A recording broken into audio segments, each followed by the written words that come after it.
대결, 또 신령한 복과 물질의 복은 서로 상반되는가 하는 제목의 말씀이 되겠습니다. 우리가 복을 이야기할 때 빼놓을 수 없는 그런 성경 인물이 있습니다. 환난 중에 하나님께 부르짖어 복을 받았던 인물인데 야베스라는 사람이죠. 우리는 야베스에 관한 정보를 가지고 그에게 주어졌던 복을 우리에게도 달라고 하나님께 기도하며 요구를 합니다. 하나님께서 그에게 복을 주시는데 그의 삶의 영역이라든지 땅의 영역, 사회의 영역을 넓혀주는 것이고, 하나님께서 그를 도우사 환난에서 벗어나서 고통을 없애는 것이었습니다. 그래서 이 복의 성격은 어떤 복일까요? 이 복은 어떤 성격의 복일까요? 영적인 복이나 아니면 신령한 복일까요? 아니면은 물질의 복일까요? 구약 성경에서 보여주는 하나님의 복은 야베스가 이스라엘의 하나님께 구한 것처럼 대부분 물질의 복입니다. 그것이 전면에 크게 부각이 되지요. 오늘날로 치면은 만사 형통의 복, 또 살되는 복, 번영의 복이라 할 수가 있겠습니다. 아브라함을 비롯한 이스라엘의 족장들은 그 당시 고대 사회에서 거부들이었습니다. 큰 부자들이었습니다. 소와 양과 나귀가 많았고 또 가축을 돌보는 종들이 참 많았습니다. 아브라함 같은 경우에는 개인의 그런 군사, 자신의 개인 군사까지도 소유하고 있었습니다. 이삭은 그랄 땅에서 농사를 지었을 때 그의 100배의 수확을 얻어서 거부가 되었다라고 성경은 말하고 있습니다. 야곱은 두말할 것도 없어요. 그도 역시 엄청난 부자였습니다. 요셉은 모진 고초를 겪고서 세상을 호령하는 대제국의 총리가 되었습니다. 하나님의 큰 복이 임한 사람이었습니다. 이 모든 것은 하나님께서 당신의 백성들에게 주신 큰 복이었습니다. 겉으로 드러나는 복을 아주 크게 주신 것이지요. 이것으로 하나님의 백성들은 자신들이 섬기는 하나님께 영광을 올려드렸고, 자신들이 받은 그 복이 하나님으로부터 왔으므로 그분이 이 세상을 지으신 참신이라는 것을 온 세상에 드러내게 되었습니다. 오늘날 교회가 추구하는 복의 샘플이라고도 말할 수 있겠지요. 누구나 이들이 받았던 복을 받아 누리기를 원합니다. 그래서 교회마다 금요기도회 때 나와서 이 복을 달라고 하나님 앞에 크게 간구를 합니다. 그러나 신약 성경에서 강조하는 복은 구약 성경에서 강조하는 복과는 차이가 있습니다. 우선 주님께서는 보이지 않는 내면의 복을 말씀하셨습니다. 우리가 잘 아는 마태복음 5장의 8복만 하더라도 그렇습니다. 심령이 가난한 자는 복이 있나니 천국이 저희 것이며, 애통하는 자는 복이 있나니 저희가 위로를 받을 것이며, 온유한 자는 복이 있나니 저희가 땅을 기업으로 받을 것이며, 화평케 하는 자는 복이 있나니 저희가 하나님의 아들이라 일컬음을 받을 것이며, 마음이 청결한 자는 복이 있나니 저희가 하나님을 볼 것이며, 의에 줄이고 목마른 자는 복이 있나니 저희가 배부를 것이며, 의를 위하여 박해를 받는 자는 복이 있나니 천국이 저희 것입니다. 주님은 하나님을 위하여, 진리를 위하여 목숨을 버리는 자가 이것을 얻을 것이라 말씀하셨습니다. 생명을 얻기 위해 육신의 본성을 죽여야 하고 좁은 길을 가고 좁은 문을 통과해야 한다고 말씀하셨습니다. 누구든지 주님 자신보다 돈을 더 사랑하거나 아내나 남편이나 자식이나 부모를 더 사랑한다면 하나님 나라에 합당한 자가 아니라고 하셨습니다. 오히려 그들을 미워하고 주님을 사랑해야만 생명을 얻을 수 있다고 주님께서 준엄하게 말씀하셨습니다. 그 당시 이 말들은 엄청난 센세이션을 불러일으켰습니다. 사람이 자신의 가족을 위해 살고 또 가정의 행복을 위해서 살고, 또 종교라는 게 뭔가? 종교라는 게 바로 이 가족의 행복을 위하고 가정의 행복을 위한 것 아닌가?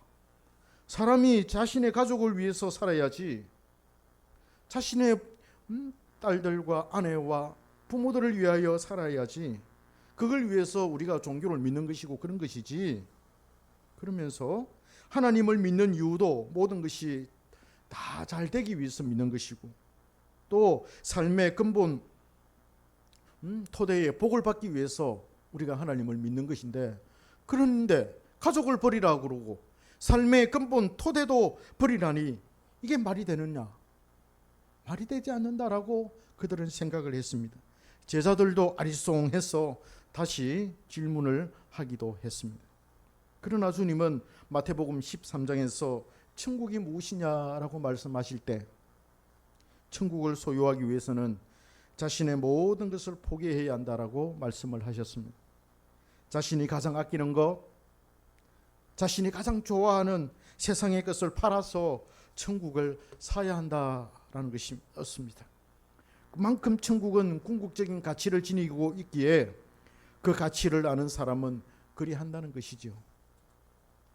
그 가치를 아는 사람은 그렇게 한다는 거예요. 자신의 모든 것을 팔아서 천국을 산다는 거예요. 왜? 그 가치를 알기 때문에. 세상을 사랑하면 아버지의 사랑이 그 속에 없다고 하셨습니다. 세상의 것과 하늘의 것, 세상의 것과 하나님의 것이 매우 엄격하게 구별되어 나타나고 있어요.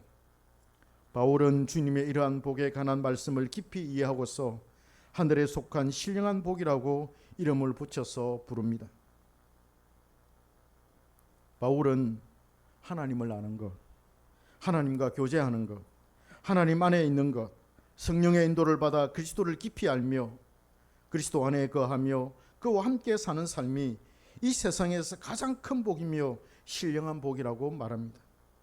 무엇보다도 성령으로 거듭난 것이 최고의 복이요 최고의 영적인 복이라는 것이지요. 이 복은 구약 성경에서 말하는 물질의 복과 엄연히 차이가 있습니다. 물질로 가득 찬 세상에서 물질의 많음이 복이 아니고 신령한 복이 참 복이라니요, 아이러니컬합니다 라고 사람들은 질문할 것입니다. 물질로 구성된 이 세상에서 물질로 만들어진 우리의 몸이 물질을 누리고 물질을 먹고 살아가며 물질을 통해 인격을 나타내고 물질을 통해 명예를 얻고 물질을 통해 인정을 받고 물질을 통해서 높은 사회적인 지위를 얻지 않나요? 이렇게 되받아서 질문을 합니다. 그런데 바울은 하늘에 속한 신령한 복, 즉 영적인 복을 말하고 있고 그것을 주시기를 기도하고 있습니다. 다시 우리가 구약 성경에서 말하는 복으로 돌아가 봅시다. 비록 구약의 복이 물질의 복으로 표면에 등장하더라도 우리는 구약의 복이 전부 물질의 복이다라고 딱 잘라서 말할 수가 없어요. 거기에서는 주님의 신령한 복이 외형적으로 물질의 복으로 나타난 것이죠. 하나님의 섭리와 하나님의 일하심과 하나님과 함께 하심과 하나님을 사랑하는 복이 하나님께서 주신 물질을 통해서 드러난 것이지요. 그래서 우리는 구약에서는 물질이 표면에 드러난 것으로 보고 물질의 복이라고 말을 합니다. 그러나 구약에서도 신약에서 말하는 영적인 복이 있습니다. 시편에 보면 그 복이 많이 등장하지요. 시편 1편에는 여호와의 율법을 즐거워하여 주야로 묵상하는 자가 복이 있다, 복 있는 자라 말하고, 시편 23편에는 여호와는 나의 목자시니 내가 부족함이 없으리로다 라고 영적인 복을 말합니다. 신명기 6장에서도 마음을 다하고 뜻을 다하고 힘을 다하고 성품을 다하여 주 너희 하나님을 사랑하라. 이 하나님을 사랑하는 것도 바로 신령한 영적인 복으로 우리가 해석할 수가 있습니다. 신약에서도 이런 신령한 복, 영적인 복을 언급하지요. 구약에서는 그것이 뒤로 감추어져 있었다면 신약에서는 하늘의 신령한 복이 전면에 나서서 강조가 되고 있어요. 신약의 복과 구약의 복은 무엇을 더 강조하느냐의 차이가 있습니다. 복음이 전파되어서 기독교가 받아들여졌고 신약 성경을 배운 나라들이 펼친 그런 세상의 역사를 보면 이 신령한 복과 물질의 복이 상호 연관되어 나타나고 있다는 것을 우리가 알 수가 있어요. 한 나라의 신령한 복, 영적인 복이 임하면 물질의 복이 따라온다는 것이지요. 신령한 복이 넘치는 나라가 잘 되어져 왔습니다. 그 나라가 세계를 제패했고 세상을 리드해 왔습니다. 로마 시대 이후로 스페인이 그랬고, 스페인 다음으로 프랑스, 포르투갈, 네덜란드, 영국이 그랬고, 최근에는 미국이 그 바통을 이어받았습니다. 물론 오스만 투르크 제국이라든지 일본과 같은 그런 예외가 있습니다만은 하나님은 그 나라에 패권을 주지 않았습니다. 자신의 힘이나 지혜로 부강한 나라가 있습니다만은 이것도 엄연히 하나님께서 그 나라에 부어주신 물질의 복입니다. 우리는 착각합니다. 물질의 복이 진정한 복으로 인식이 된다는 거예요. 물질이 많아야 그 사람 복된 사람이다, 이렇게 우리는 인식하고 그렇게 생각하고 말을 합니다. 교회 안에서도 그래요. 물질이 많은 사람, 세상적인 지위가 높은 사람이 참 복을 많이 받은 사람이다 라고 할 때 우리는 그걸 구별해서 저분은 물질의 복을 많이 받은 사람입니다 라고 그렇게 말해야만 할 것입니다. 예수를 믿는데 고난이 많고 하는 일이 잘 안 되고 가난하면은 멸시와 천대의 대상이 됩니다. 세상이 그렇지요. 세상 사람들이 그래요. 가족들 중에서도, 형제들 중에서도 가난하게 살고 어렵게 살면 잘 사는 형제들은 멸시합니다. 겉으로는 좀 돈 몇 푼 주면서 도와줄 수 있습니다. 그러나 속으로는 멸시합니다. 천대합니다. 그게 세상의 이치입니다. 왜? 물질로 가득 찬 세상이기 때문에 그런 거지요. 하나님이 그들과 함께 하지 않는다라고 교회 사람들도 그렇게 판단을 합니다. 지극히 이것은 구약 성경적인 시각입니다. 하나님과 상관없이 잘 안 되는 것이 있을 수 있어요. 그죠? 하나님 없이 살다가 자기 마음대로 살다가 실수해가지고 잘못해서 그렇게 어려움을 당하는 그런 경우가 있을 수 있습니다. 그러나 우리는 하나님과 상관이 있어요. 하나님 때문에 잘 안 되는 거예요. 하나님 때문에 고난을 당하고 하나님 때문에, 하나님의 이름 때문에 우리가 어려움을 당할 수가 있습니다. 성경은 그것을 말하고 있는 것입니다. 주님은 천국에 들어가려면 많은 고난을 받아야 한다라고 말씀을 하셨습니다. 바울도 그렇게 말했습니다. 그 고난이 무엇입니까? 예수님 때문에, 복음 때문에, 말씀 때문에 박해를 받는 것이며 그들이 하는 일이 잘 안 되는 것 아니겠습니까? 물질의 어려움, 건강상의 어려움, 관계의 어려움으로 인해 고통을 당하는 것 아니겠습니까? 이것이 좀 짧으면 좋겠는데 길어지니 저주를 받았고 하나님이 떠나셨다라고, 하나님으로부터 버림을 받았다라고 그렇게 생각을 합니다. 그러나 그렇지 않습니다. 그는 오히려 하늘에 속한 신령한 복을 받고 있는 중입니다.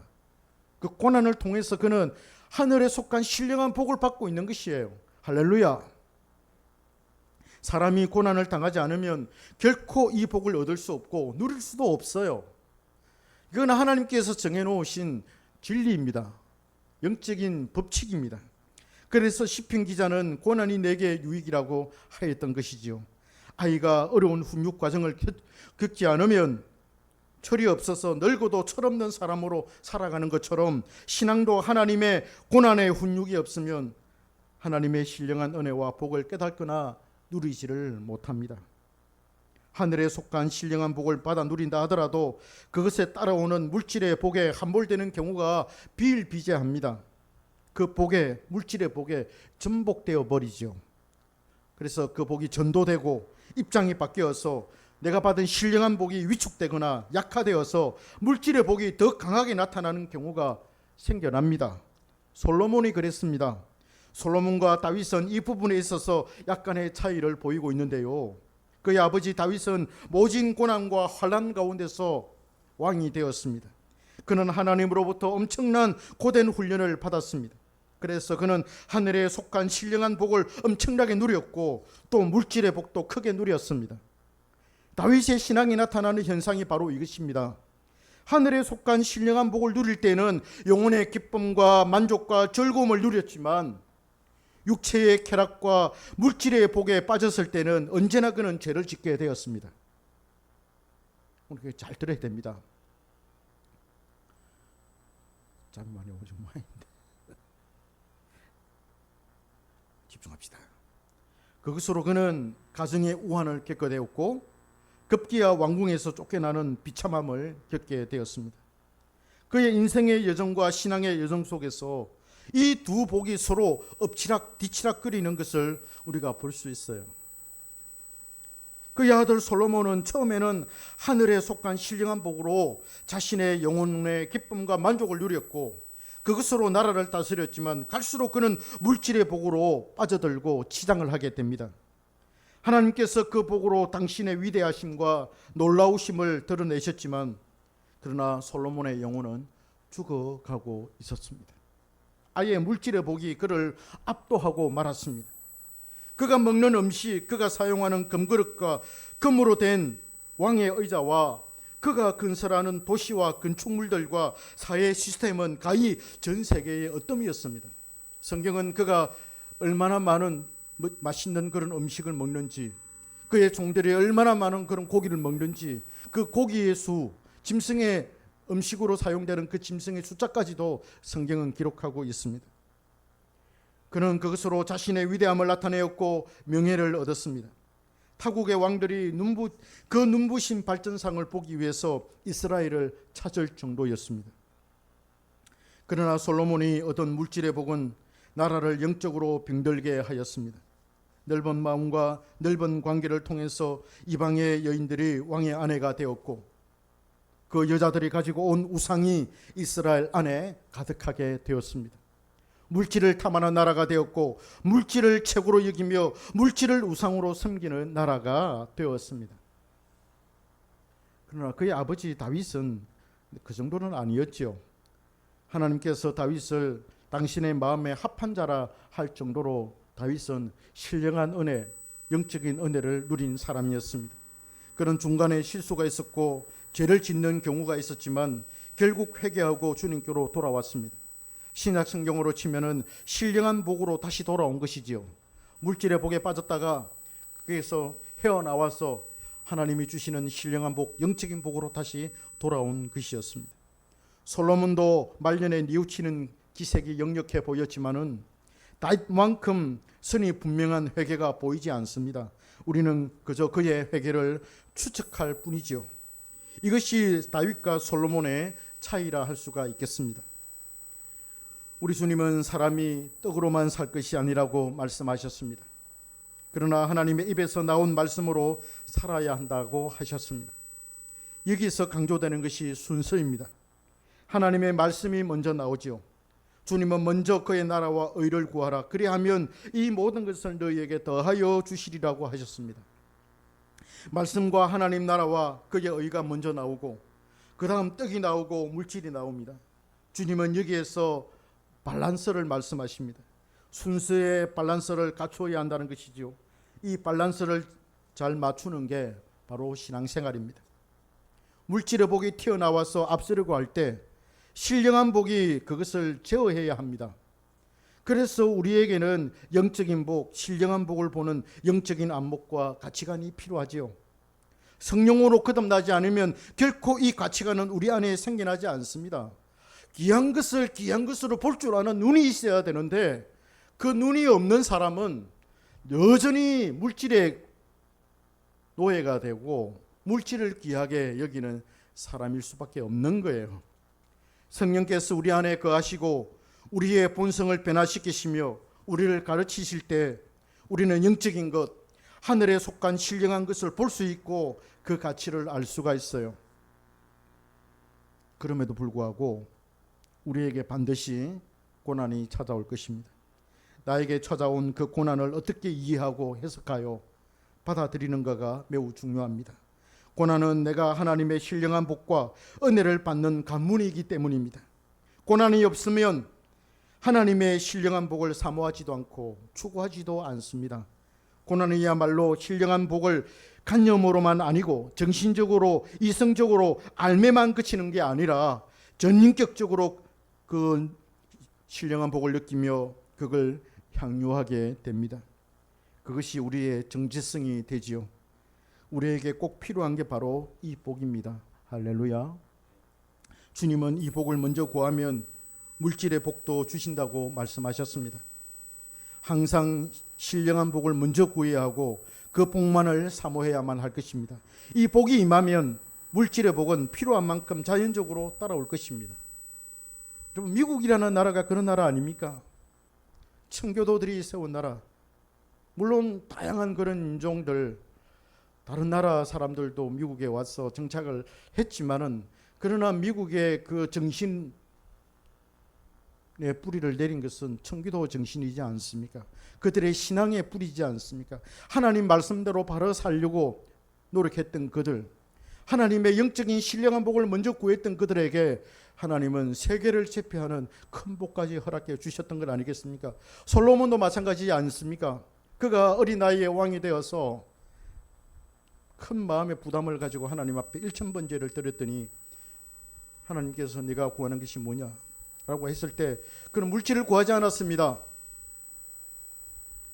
부도 구하지 않았고 장수도 구하지 않았습니다. 오직 하나님의 이 신령한 은혜, 하나님께 속한 이 신령한 복을 그는 구했던 것입니다. 하나님은 그것이 마음에 들어서 무엇까지 주십니까? 그가 구하지 아니하였던 것까지도 하나님께서 주시지 않았습니까? 바로 그것입니다. 근데 우리는 이 순서를 바로 알아야 됩니다. 물질의 복을 구하기 위해서 내가 영적인 복을 구한다? 아닙니다. 우리가 성령으로 거듭나서 이 영적인 은혜, 신령한 복을 구하면 물질의 복은 우리에게 필요한 만큼 자연적으로 따라오는 것입니다. 그게 물질이 우리의 삶의 주인공이 아니라는 것이죠. 주인공이 아닌 것을 우리가 주인공 대접하려면 안 되겠지요. 그렇잖아요. 주인공이 아닌데 왜 주인공 대접을 합니까? 그러면 안 됩니다. 세상은 물질의 복을 크게 보고 그것을 많이 가진 자를 귀하게 여기지만 하나님 나라에서는 하늘에 속한 이 신령한 복을 많이 가진 자를 귀하게 여기실 것입니다. 할렐루야. 그렇잖아요. 우리 집사님이 목사님에게 귀하게 여김을 받는 게 뭡니까? 집사님 속에 있는 그 신령한 복, 신령한 은혜이지 않습니까?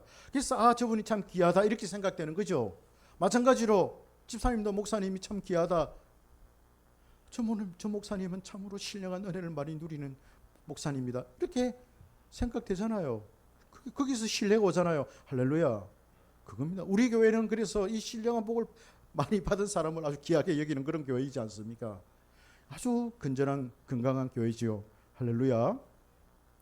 이 신령한 복의 가치를 알고 그것을 붙잡고 그것을 추구하며 그것을 앞에 전면에 내세우며 그리스도의 인해 그 정체를 가지고 험악한 세상을 빛으로 소금으로 살아가기를 바랍니다.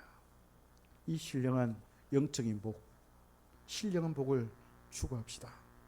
그렇다고 물질의 복 저리 가라 이게 아니라 우리가 여기에 초점을 맞추고 집중을 하면 물질의 복은 자연적으로 따라오게 된다. 그 영적인 복, 신령한 복을 아주 귀하게 여기고 그것을 아주 강하게 추구하는 저와 우리 성도님들 되시기를 주님의 이름으로 축복합니다.